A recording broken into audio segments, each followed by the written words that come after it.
नमस्कार साथियों, आप देख रहे हैं इंडियन मीडिया टीवी। मैं आपके साथ में विनय। साथियों, नेपाल में आपने देखा ही होगा कि किस तरह से जो जेन जेड के जो युवा हैं वो लगातार अपनी मांग को लेकर, महंगाई, बेरोजगारी और भ्रष्टाचार को लेकर सड़कों पर आए थे। यहाँ तक कि जो गवर्नमेंट प्रॉपर्टीज भी थी, जो बड़े बड़े नेता थे, मंत्री थे, उनके जो बड़े बड़े शोरूम थे, वहाँ तक भी नहीं छोड़ा। उसके यहाँ भी लूटपाट मचाई और तक कि पार्लियामेंट को भी नहीं छोड़ा। आपने कई सारे वीडियोज़ में देखा होगा कि किस तरह से पूरा नेपाल धुएं में बदल गया था।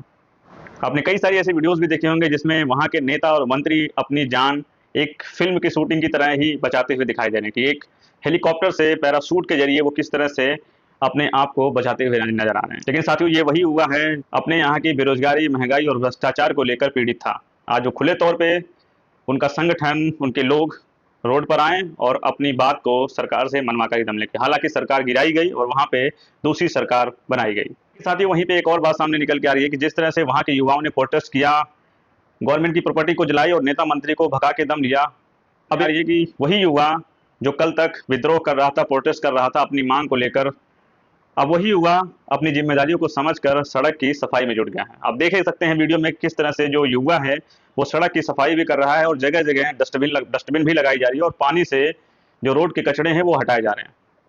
साथियों, जिनके जो युवा हैं वो अगर चाह ले तो इस देश में क्या नहीं हो सकता। साथियों, भारत में बात करते हैं। भारत में क्या होता है जब युवा अपनी शिक्षा को लेकर सड़क पर आता है तो उसको किस तरह से लाठियों से मारकर भगाया जाता है।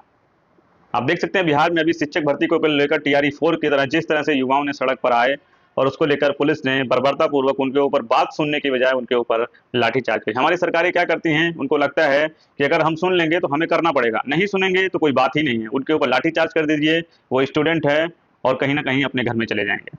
लेकिन साथियों, इसकी जो मेन वजह है, कहीं ना कहीं एक और वजह सामने निकल के आती है कि जो हिंदू मुस्लिम का जो मुद्दा है वो कहीं ना कहीं खड़ा नजर आता है।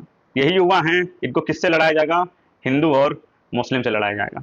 शायद इसीलिए नेपाल जिस तरह से वहाँ पे स्थिति बदली, वह उसी तरह को देखते हुए भारत में कभी भी उस तरह का माहौल नहीं बन सकता, क्योंकि यहाँ के नेता मंत्री किस पर बात करते हैं? हिंदू और मुस्लिम पे, क्योंकि उनका वोट बैंक धर्म की राजनीति पर जुड़ा हुआ होता है और उसी धर्म को लेकर वो कहीं ना कहीं अपने वोट बैंक को सुरक्षित करते हैं और हिंदू और मुस्लिम के जो युवा हैं उनको आपस में लड़ाने का काम करते हैं। तो जिस तरह से आपने नेपाल में देखा, मुझे कभी नहीं लगता कि उस तरह का सिचुएशन कभी भी भारत देश में बनेगा और जो यहाँ के युवा हैं वो कभी भी बेरोजगारी, महंगाई और भ्रष्टाचार को लेकर स्टैंड लेंगे।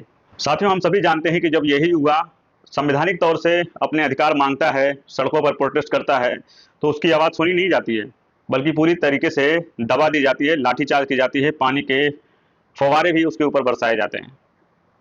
लेकिन कहीं ना कहीं जो नेपाल के युवा हैं इससे त्रस्त आ चुके थे और जिसमें कि सबसे बड़ी बात ये निकल के आ रही है कि जो 26 जो एप्लीकेशंस थे, जो चाइना के एप्लीकेशन थे, अदर कंट्रीज़ के एप्लीकेशन थे, जो सोशल मीडिया पे काम करते थे, वो कहीं ना कहीं बंद कर दिए थे।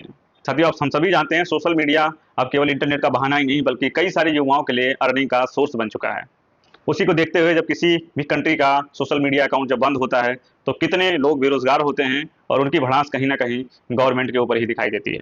नेपाल में आपने देखा कि किस तरह से जो वहाँ की फाइनेंस मिनिस्टर को किस तरह से दौड़ा दौड़ा कर पब्लिक मार रही थी, यहाँ तक कि नाले में वो चले गए थे, लेकिन फिर भी पब्लिक उनको नाले में भी नहीं छोड़ रही थी। शायद वो जो युवा है वो ये समझ चुके थे कि फाइनेंस मिनिस्टर ही है जो गलत नीतियों के तहत उनको बेरोजगार बनाए हुए है अभी तक, और कहीं ना कहीं उनकी वजह से बेरोजगारी, महंगाई और इस तरह की जितने भी पब्लिक सेवाएं हैं वो गड़बड़ हो गई हैं। और इसी वजह से जो यहाँ के युवा हैं अपना पूरा जो जोश है, अपना जो पूरा गुस्सा है वो वहाँ के नेताओं और मंत्रियों के ऊपर निकाले हैं।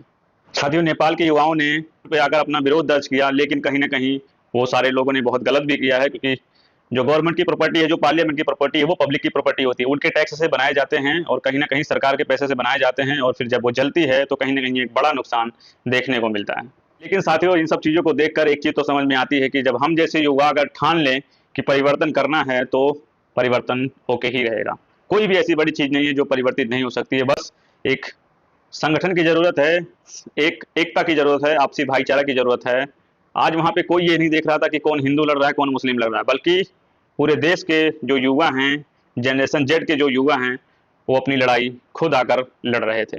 वहाँ पे कोई एक दूसरे का चेहरा नहीं देख रहा था कि ये हिंदू है, ये मुस्लिम है, पहले हमें आपस में निपटना चाहिए। नहीं, उन्होंने अपने देश को सबसे ऊपर रखा और अपने अनएम्प्लॉयमेंट को देखते हुए, अपनी बेरोजगारी को देखते हुए, अपने यहाँ की महंगाई को देखते हुए, अपने यहाँ की भ्रष्टाचार को देखते हुए उन्होंने पूरे तरीके से एक्शन लिया और कहीं न कहीं उनकी जीत हुई और सत्ता परिवर्तन हो गया, जैसा कि आपने कई सारी वीडियोज़ में आपने देखा ही होगा। शायद कहीं न कहीं नेपाल की इस हालत को देखकर भारत सरकार को भी ये समझ में आ गया होगा कि जब महँगाई, बेरोज़गारी और भ्रष्टाचार बढ़ेगा, तो कहीं न कहीं भारत देश को भी ऐसी स्थिति का सामना आज नहीं तो कल करना पड़ सकता है। शायद इन सब वीडियोज़ को देखकर भारत सरकार एक्शन में आएगी और कहीं न कहीं युवाओं के लिए कुछ बेहतर काम करने की कोशिश करेगी। साथियों, नेपाल के सारे वीडियोज़ आपने देखा, कई सारे न्यूज़ चैनलों को आपने सुना, उन सब चीज़ों को लेकर नेपाल के युवाओं के प्रति आपकी क्या प्रतिक्रिया है, आप हमें कमेंट सेक्शन में ज़रूर बताइएगा। साथियों, चैनल पर पहली बार आए तो चैनल को सब्सक्राइब करते हुए जाइए, क्योंकि इस तरह के इन्फॉर्मेटिव वीडियोस और ज़मीन से जुड़े हुए मुद्दों को लेकर हमारा चैनल हमेशा से आगे रहता है। मिलते हैं साथियों किसी और इन्फॉर्मेटिव खबर के साथ, किसी और ज़मीन से जुड़े हुए मुद्दे को लेकर बात करते हुए। तब तक देखते रहें इंडियन विजय टीवी, मैं आपके साथ फिर हैं।